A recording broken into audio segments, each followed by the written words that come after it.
Assalamualaikum students. Today we are going to start our new topic which is about interior and exterior angles of a triangle. Page number is 178. Okay, let's start from here. A triangle formed on a plane divides it into three distinct parts. Okay, जब भी आपके पास कोई भी triangle जो है किसी plane पर लाई कर रहा होता है तो बेसिकली वो ट्राइंगल उस प्लेन को थ्री डिस्टिंक्ट पार्ट्स में डिवाइड करता है. ठीक है, consider the triangle ABC. This is a triangle ABC which is lie on this plane. ठीक है, point A, B and C as shown in the figure lie on the triangle and form the boundary of the triangle. This is point A, this is point B and this is point C. ठीक है, ये जो points मेरे पास आ रहे हैं basically इस triangle पे लाई कर रहे हैं. ठीक है, और ये पॉइंट्स मिलकर मेरे पास बाउंड्री बना रहे हैं इस ट्राइंगल की. ठीक है, next is points P, Q, R and S lie outside the triangle. This is point P, this is point Q, this is point R and this is point S. ये points जो है मेरे पास outside the triangle लाई करें. ठीक है, ये reason जिस reason में ये पॉइंट्स लाई करें इसको हम एक्सटीरियर रीजन कहते हैं. ठीक है, next is points X, Y, Z lie inside the triangle. The region consisting of all such points X, Y, Z is known as the interior region of the triangle. अब ये जो points हैं x Y जी ये inside the triangle मेरे पास लाई करें हैं. ठीक है, सो जो इस रीजन में जिस रीजन में ये पॉइंट्स लाई करें इसको हम इंटीरियर रीजन कहेंगे इस ट्राइंगल का. ठीक है, next is interior region of the triangle together with its boundary is known as the triangular region. Okay, जब इंटीरियर रीजन को आप इसकी बाउंड्री के साथ लेंगे तो आपके पास ये पूरा रीजन ट्राइंगुलर रीजन कहलाएगा. Alright, next is exterior angles of a triangle. In triangle ABC, angle ABC, angle BCA and angle CAB are the interior angles. ठीक है, अब मेरे पास ये ट्राइंगल है, ट्राइंगल ABC. ठीक है, इसमें angle A, angle B and angle C मेरे पास क्या है? These angles are the interior angles of this triangle ABC. If one side BC of the triangle is extended to D, this is BC. ठीक है, this is the side BC जिसको हमने extend कर दिया है to D. Then angle ACD thus formed is an exterior angle to the triangle. ठीक है, सो जो ये एंगल मेरे पास बन रहा है एंगल ACD ये मेरे पास एक्सटीरियर एंगल है of this triangle ABC. It lies opposite the interior angles ABC and angle CAB. ठीक है, ये जो एक्सटीरियर एंगल है ये लाई कर रहा है इन दो इंटीरियर एंगल्स के ऑपोजिट. ठीक है, These are the interior angles. इसके ऑपोजिट मेरे पास एक एक्सटीरियर एंगल लाई कर रहा है विच इज एंगल ACD. ठीक है, अब what is exterior angle? An exterior or external angle is the angle between one side of a triangle and the extension of an adjacent side. Like in this example मेरे पास ये exterior angle आ रहा है angle ACD. ठीक है, ये angle हमने किस तरह फाइंड आउट किया था? एक्सटीरियर एंगल इस साइड AC का मेरे पास एडजेसेंट साइड कौन सी आ रही है? BC, जिसको हमने एक्सटेंड किया था टू दिस पॉइंट D. ठीक है, so basically exterior angle is the angle between one side of a triangle and the extension of an adjacent side. Alright, now next page 179. Okay, अब मेरे पास ये जो ट्राइंगल ABC मैंने इसकी तीनों sides को एक्सटेंड किया है. ठीक है, साइड BC को एक्सटेंड किया two point D, side CA को एक्सटेंड किया टू पॉइंट E एंड इस साइड AB को एक्सटेंड किया टू पॉइंट F. ठीक है, तो इस यहाँ पे मेरे पास थ्री एक्सटीरियर एंगल्स आ रहे हैं.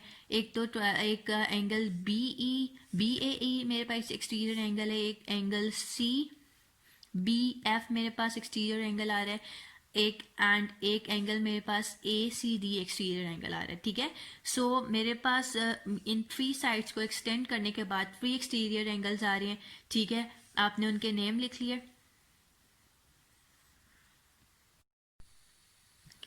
Next is basic properties of triangles, sum of the angles of a triangle.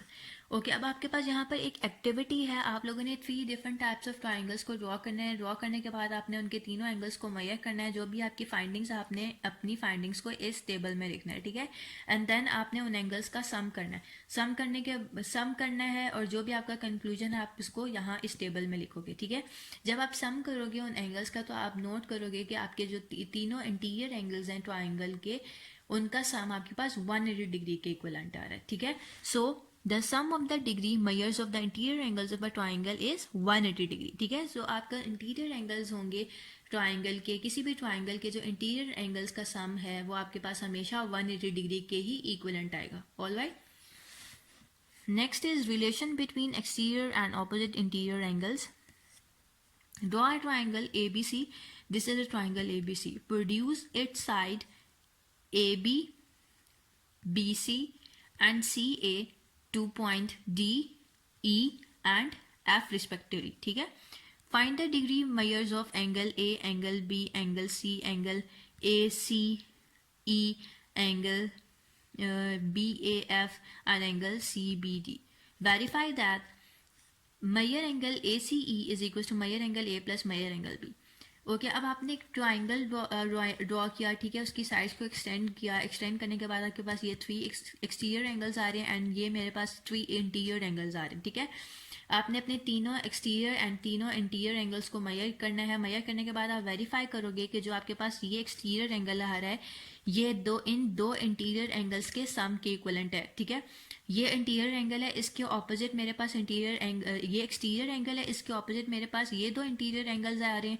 ठीक है, इन दोनों इंटीरियर एंगल्स का सम मेरे पास इस एक्सटीरियर एंगल के इक्वलेंट आएगा. ठीक है, इसी तरह एक्सटीरियर एंगल BAF है, इस एक्सटीरियर एंगल का सम इसके ऑपोजिट 2 इंटीरियर एंगल्स कौन से angle, this angle B and this angle C.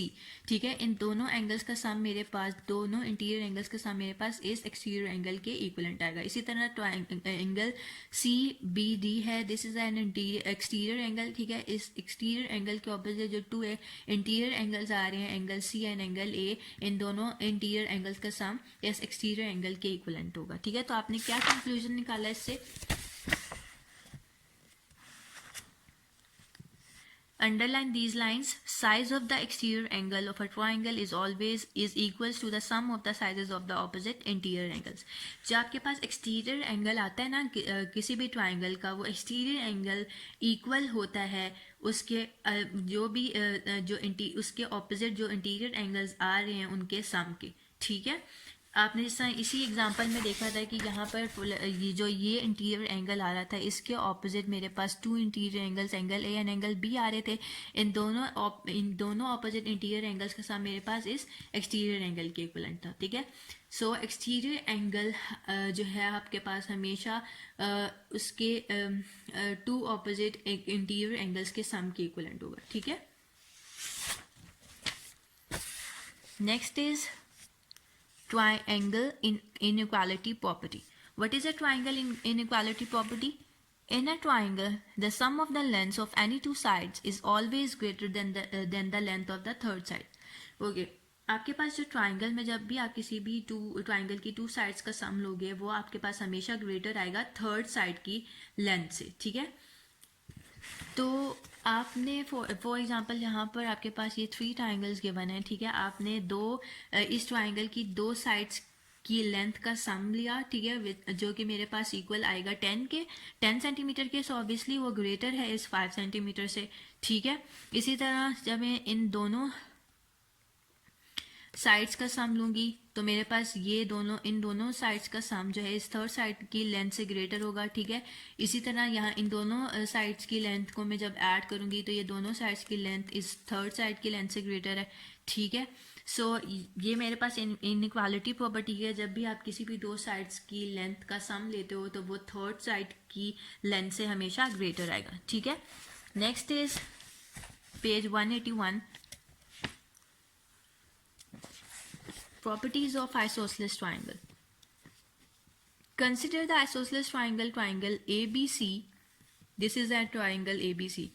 The angles opposite to the sides are angle ACB and angle CAB respectively. Measure the 2 angles and verify that measure angle ACB is equals to measure angle CAB. Okay, अब यहाँ पे मेरे पास 3 triangles given है. ठीक है, isosceles triangles. अब यहाँ पर मेरे पास ये 2 इक्वल साइड्स आ रही हैं. ऑब्वियसली यहाँ पे मेरे पास इक्वल साइड्स का सिंबल पुट हुआ हुआ है, तो दैट मीन्स के side AB is equals to side CB, ये side BA is equals to side BC. ठीक है, सो टू इक्वल जो साइड्स के ऑपोजिट मेरे पास टू एंगल्स आ रहे हैं, आप लोग जब इन एंगल्स को मेयर करोगे तो आप नोट करोगे कि जो दो इन टू इक्वल साइड के ऑपोजिट टू एंगल्स आ रहे हैं वो भी इक्वल होंगे, ठीक है। इसी तरह मेरे पास ये ट्राइंगल है, ट्राइंगल ए बी सी, इसकी ये दो इक्वल मेरे पास साइड्स आ रही हैं, इन दो इक्वल साइड्स के ऑपोजिट ये टू एंगल्स आ रहे हैं, तो ये टू एंगल्स भी मेरे पास इक्वल ही आ रहे होंगे, ठीक है।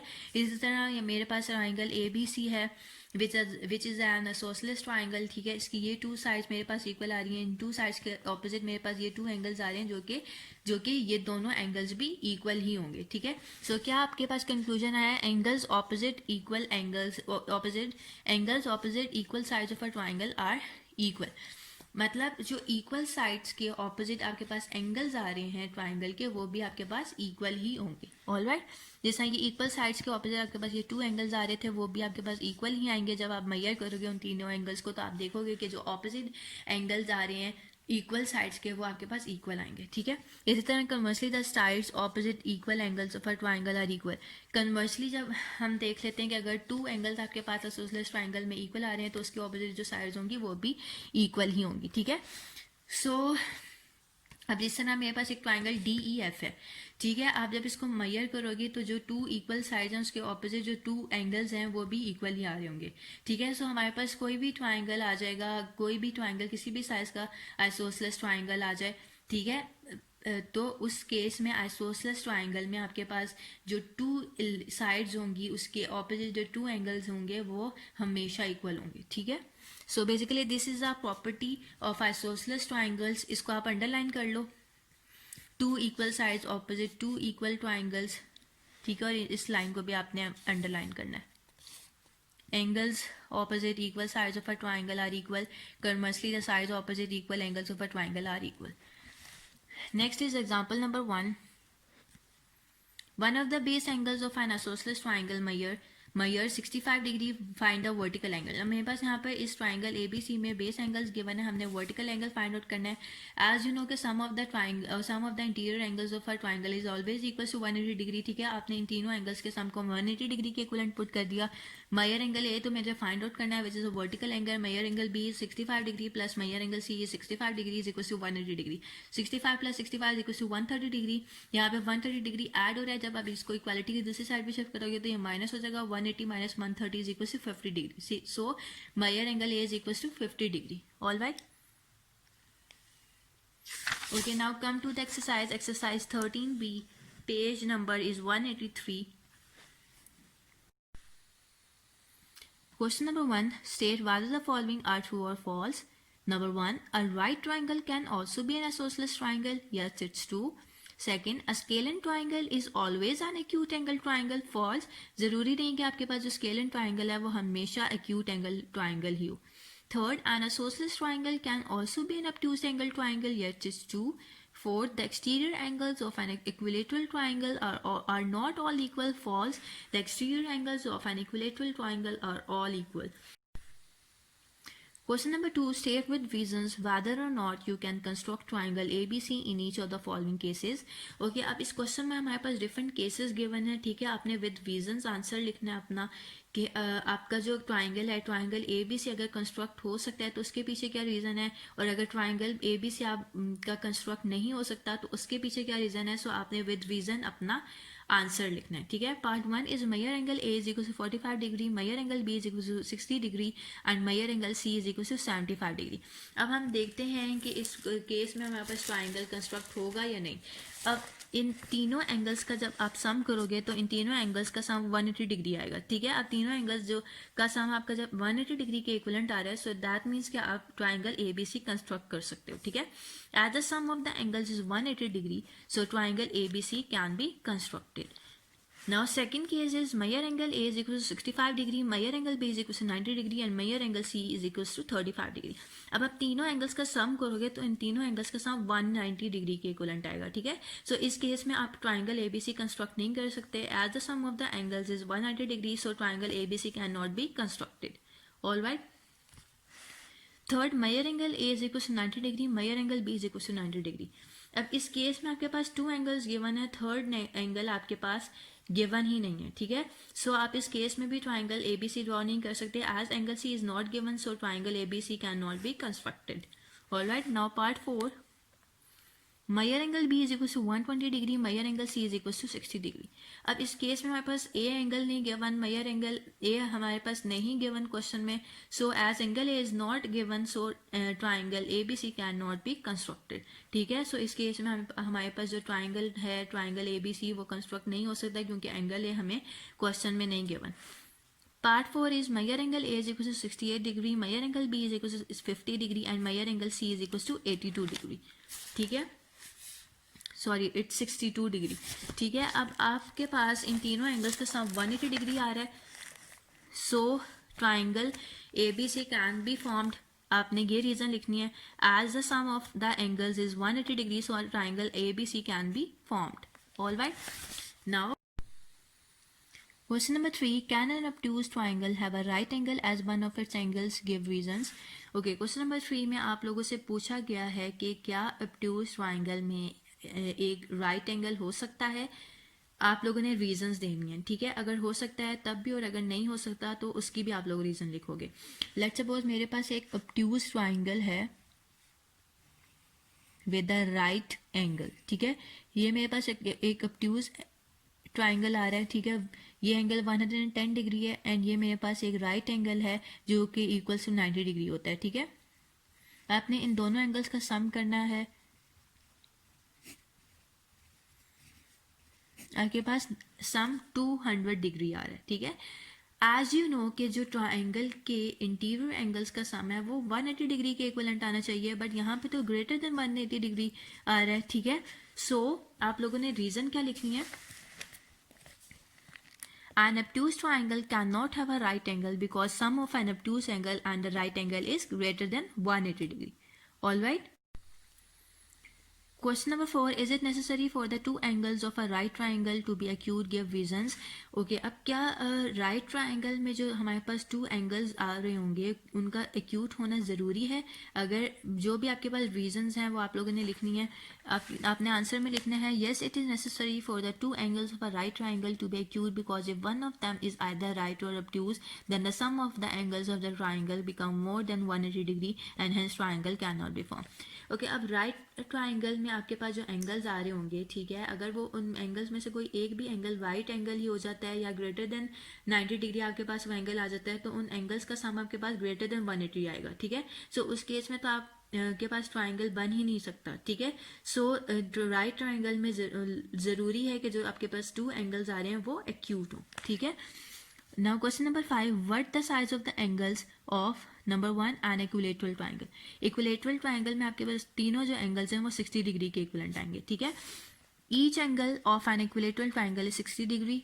फर्स्ट पार्ट में आपने ये आंसर लिखना है। Second is an isosceles right angle triangle, ठीक है। राइट एंगल ट्राइंगल में isosceles ट्राइंगल है जो which is a right angle triangle, उसमें एक एंगल तो मस्ट 90 डिग्री है, ठीक है, और बाकी जो दो एंगल्स हैं वो 45 डिग्री के होंगे, ठीक है। The measure of the angles of an isosceles right angle triangle are 90 degree, 45 degree and 45 degree. All right. Next question number 6. The internal angles of our triangle are in the ratio 2, ratio 3, ratio 5. Find the size of its greatest angle. What type of triangle is it? Okay. अब ratio in angles आपके पास given है 2, ratio 3, ratio 5। आपने सम of ratios की 2 + 3 + 5 = 10। Sum of the angles of a triangle as you know किसके equal होता है 180 degree के, ठीक है। ग्रेटेस्ट एंगल फाइंड आउट करने के लिए आपके पास ग्रेटेस्ट रेशियो क्या आ रही है 5 divided by sum of ratios किया which is 10, 5/10 multiply by sum of the angles आपने करना है 180 degree which is equal to 180 degree, ठीक है। This 0 will be cancelled with this, 5 multiplied by 18 is equals to 90 degree. So it's a right angled triangle. All right. आपके पास जो greatest angle आ रहा है वो 90 डिग्री के इक्विवेलेंट आ रहा है और 90 डिग्री के इक्विवेलेंट आ रहा है, सो दैट मीन्स कि मेरे पास ये जो ट्राइंगल है वो कौन सा होगा, राइट एंगल ट्राइंगल, ठीक है। Now question number 7, the internal angles of a triangle are in the ratio 3, ratio 5, ratio 7. Find the size of the angles. Also find the size of its greatest exterior angle. Ratio in angles आपके पास given है 3, ratio 5, ratio 7। Sum of ratios आप लोगों ने find कर ली 3 + 5 + 7 is equal to 15। Sum of angles of a triangle as you know कि किसके इक्वल होता है 180 डिग्री के। अब आपने फर्स्ट एंगल फाइंड आउट करना है। मेजर ऑफ फर्स्ट एंगल के लिए आपने 3 को डिवाइडेड बाय किया सम ऑफ रेशियोज के साथ मल्टीप्लाई बाय 180 डिग्री, तो आपके पास आंसर आ रहा है 36 डिग्री। ठीक है, सेकंड एंगल मेजर करने के लिए आपने 5 डिवाइडेड बाय 15 किया मल्टीप्लाई बाय 180 डिग्री, तो आपके पास आंसर है 60 डिग्री।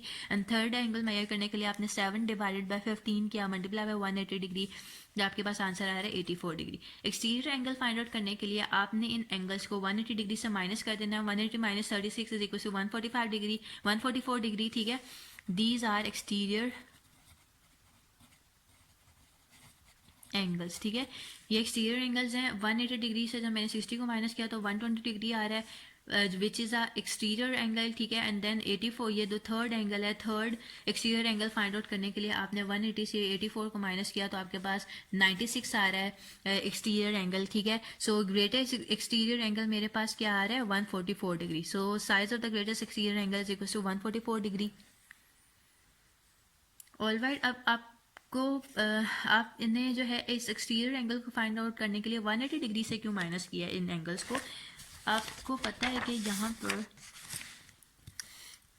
लेट सपोज यहाँ पर मेरे पास इट्स अ एक्सटीरियर एंगल और ये मेरे पास इंटीरियर एंगल आ रहा है। ठीक है, इन एक्सटीरियर एंगल को जब आप इंटीरियर एंगल में ऐड करोगे तो इन दोनों का सम 180 डिग्री के इक्विवेलेंट आएगा। ठीक है, ऑब्वियसली ये दोनों एंगल्स एक स्ट्रेट लाइन पे लाई करें तो 180 डिग्री के इक्विवेलेंट आएगा इनका सम।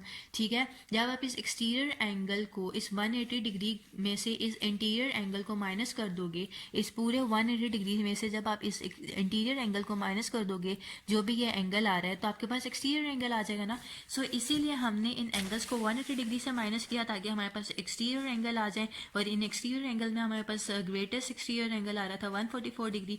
सो आपने 144 डिग्री लिख लिया। ठीक है,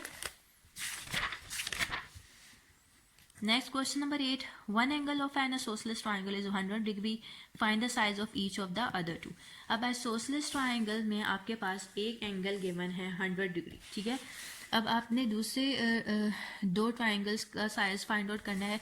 आपने क्या लिखा पहले, measure of one angle of isosceles triangle is 100 degree, so sum of the other two angles किसके इक्वल होगा। आपने सिंपली इसको 180 डिग्री से माइनस किया तो आपके पास 80 डिग्री आ रहा है। ठीक है, so measure of each of the other two angles को फाइंड आउट करने के लिए 80 डिग्री को आपने डिवाइडेड बाई 2 किया, सो आपके पास आंसर आ रहा है 40 degree.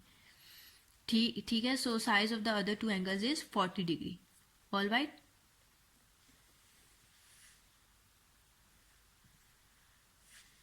next question number 9, one of the base angles of an isosceles triangle is 54 degree, find its vertical angle।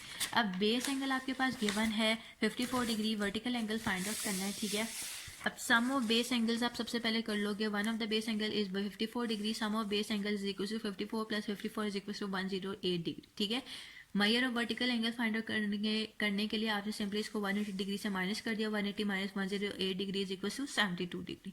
All right, so आपके पास मेजर और वर्टिकल एंगल आ जाएगा 72 degree. Next question number 10, find the value of X in the figure below. अब X यहाँ पर this is x. ठीक है, इसकी वैल्यू आपको फाइंड आउट करनी है।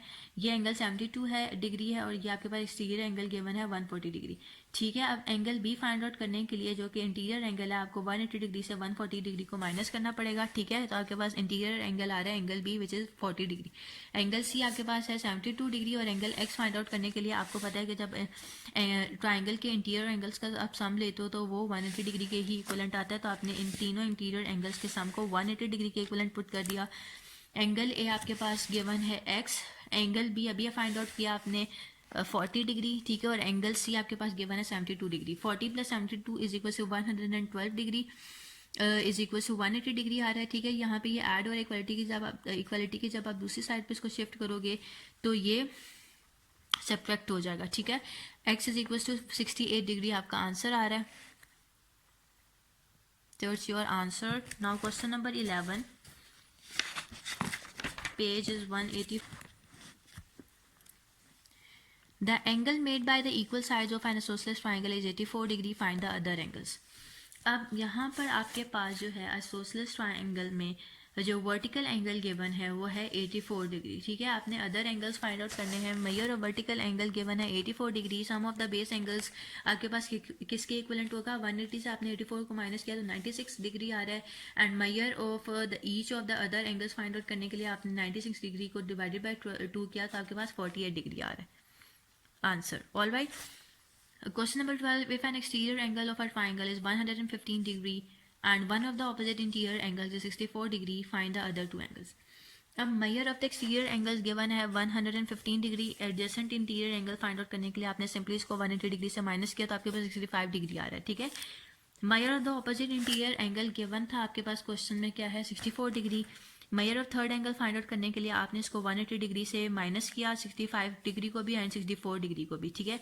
तो आपके पास आंसर आ रहा है 51 डिग्री. ठीक है. So thus the other two angles are 51 degree and 65 degree. All right. Now question number 13, in the isosceles triangle ABC, the bisectors BO and CO meet at O. Find measure angle BOC. अब BOC आप लोगों ने find out करना है. सबसे पहले तो आप measure angle A, angle B and angle C के सम को 180 डिग्री के इक्विवेलेंट पुट करेंगे. एंगल A गिवन है 64 डिग्री. ठीक है. आपने 64 डिग्री लिखा plus angle B plus angle C equal to 180 degree. ये 64 डिग्री यहाँ इक्वालिटी के जब आप दूसरी साइड पे शिफ्ट करोगे तो ये माइनस हो जाएगा. तो आपके पास angle B plus angle C 116 degree आ रहा है. ठीक है. अब आपने इसको डिवाइडेड बाय 2 करना है. बोथ साइड्स पे डिवाइडेड बाय 2 कर लिया तो आपके पास आंसर आ रहा है 58 डिग्री. ठीक है. और एंगल बी ओ सी आपके पास किसके इक्विवेलेंट है. जब आप एंगल बी ओ सी को फाइंड आउट करने के लिए आपने करना क्या है 180 डिग्री को माइनस करना है इस मेजर एंगल बी के हाफ को. ठीक है. एंड मेजर एंगल सी, ये पूरा एंगल मेरे पास सी आ रहा है, इसका हाफ एंगल जो है मेरे पास ये एंगल आएगा. ठीक है. जो कि ट्राइंगल बी ओ सी में आ रहा है. ठीक है. तो आपने angle B O C find out करने के लिए आपने 180 degree minus angle B divided by 2 किया minus angle C divided by 2. मतलब half of angle B and half of angle C ले रहे हैं. ठीक है. जिसको आपने माइनस करना है. 180 माइनस आपने बाहर कॉमन ले लिया तो ये प्लस हो जाएगा. माइनस साइन पॉजिटिव में कन्वर्ट हो गया. Angle B divided by 2 plus angle C divided by 2 की वैल्यू फाइंड आउट की थी 58 degree. 180 minus 58 degree is equal to 122 degree. So this is your answer. Angle B और C find out करने के लिए आपने 180 डिग्री से इन दोनों एंगल्स के हाफ को माइनस कर दिया. ठीक है. Okay students, multiple choice questions of this exercise in your homework.